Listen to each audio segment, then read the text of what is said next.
To everyone celebrating Nowruz across the United States and around the world, Nowruz Mubarak. And once again, we'll be celebrating Nowruz at the White House as well. In a few weeks, we'll bring out our own hafsin. There will be sabzi polo with fish, maybe some naan birinji. We'll welcome our Iranian American friends from across the United States, including patriotic Iranian Americans who serve here at the White House. The great poet Feridun Mushiri once wrote, "Open the windows, for the kind breeze is celebrating the birthday of the flowers, and spring on each and every branch next to each leaf has lit candles." Every year as president, I've taken this opportunity, the hope of spring, to speak directly to the people of Iran about how we might open a new window and begin a new relationship between our countries. Now, for the first time in decades, there's a chance for a different future. Over the years, you've heard me say that the United States was prepared to engage with Iran in a spirit of mutual interest and mutual respect. Well, that's exactly what we did. In the last few years, our diplomats and nuclear scientists sat down together and negotiated face-to-face. And last summer, along with our international partners, we reached the historic deal on Iran's nuclear program. 2 months ago, Iran fulfilled key commitments under that deal.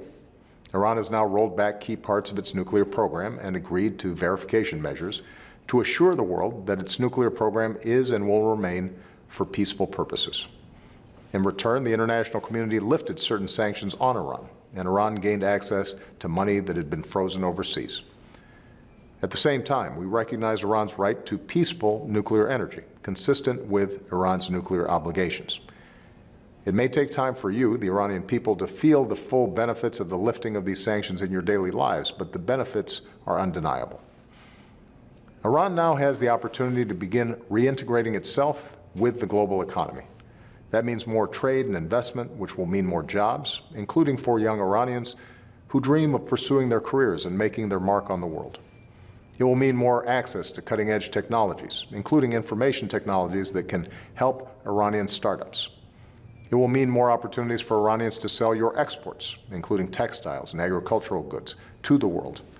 And I know that Americans are eager to buy more of your beautiful Persian carpets, caviar, pistachios, and saffron. More tourists will visit historic sites like Shiraz, Tabriz, and Isfahan, and spend their money in your shops and restaurants. Iranians, including students, will have more opportunities to travel and study abroad.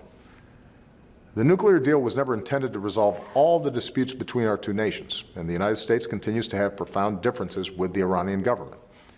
But even as our two governments continue to have serious disagreements, the fact that we are now talking to each other on a regular basis for the first time in decades gives us an opportunity, a window, to resolve other issues. As we do, I firmly believe that we can continue to expand the connections between the American and Iranian people. This week, I'm making a historic visit to Cuba. For decades, our two governments were locked in conflict.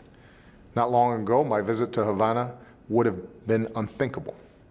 This week, I'll focus on how we can build more trade and ties between our two peoples. My visit will be a reminder that even after decades of mistrust, it is possible for old adversaries to start down a new path. Open the windows, for the kind breeze is celebrating the birthday of the flowers, and spring, on each and every branch next to each leaf, has lit candles. As you and your families welcome the new spring this Nowruz, I wish you a happy, healthy, and prosperous New Year, and I hope that the friendship and ties between the American and Iranian people will continue to grow. Thank you, and Nowruzatan Piruz. Why don't you wake up and smell what you shoveling?